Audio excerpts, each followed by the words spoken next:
Hours before Turkey's newly elected parliament was scheduled to gather on June 30 to elect a new speaker, candidates resumed visits to party leaders to seek support for their bids, while the legitimacy of one candidate was questioned and two of the four parties in parliament refused to visit each other's candidate.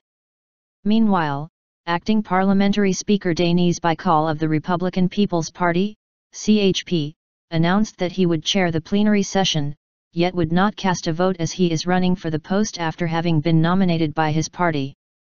There is no legal and political practice as well as no practice stemming from customs which would prevent him from presiding over the plenary session, Baykal told reporters, while speaking in his hometown and constituency Antalya on June 29.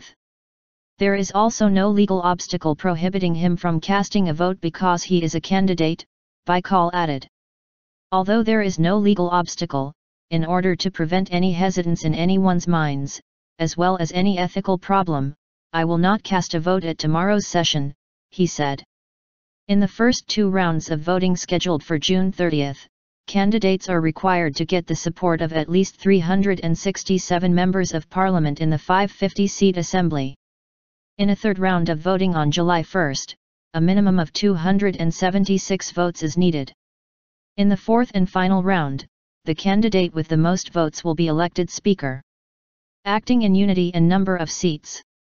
In Ankara, CHP Deputy Parliamentary Group Chair Levent Gök voiced reservations about the nomination of incumbent Defence Minister Smit Yilmaz from the Justice and Development Party, AKP.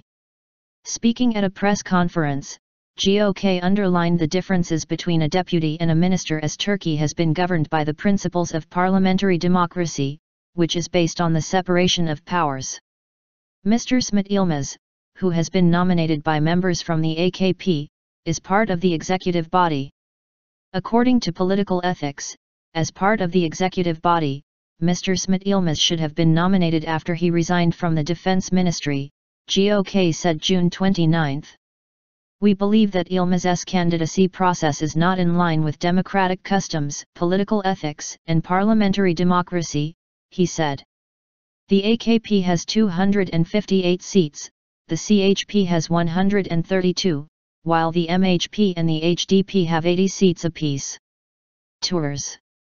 Prime Minister Ahmet Davutoğlu hosted both the MHP's candidate, Ekmel Dinçinoğlu, and the HDP's candidate, Dengirmir Mehmet Fırat, on June 29, while CHP leader Kemal Kılıçdaroğlu also hosted Dinçinoğlu and Fırat. I am sure that all members of parliament will make conscionable decisions on Tuesday and Wednesday, Dinçinoğlu told reporters following his 20-minute meeting with Davutoğlu, which he described as extremely sincere and productive. Dinçinoğlu declined to respond when asked whether he would visit the HDP following his 30-minute meeting with Kılıçdaroğlu. "Thank you, friends," he just said. In a recent interview, MHP leader Devlet Bahçeli said they had been considering the HDP's presence in parliament as dead, and left no room for visits between the two parties by their candidates. It is not possible to understand the MHP. I suppose they are upset that with its 80 deputies, the HDP got the same number of seats as them, but the process is long, Fırat told reporters following his 45-minute meeting with Davutoğlu. We believe that they will eventually accept it, he added. I thank them in this case.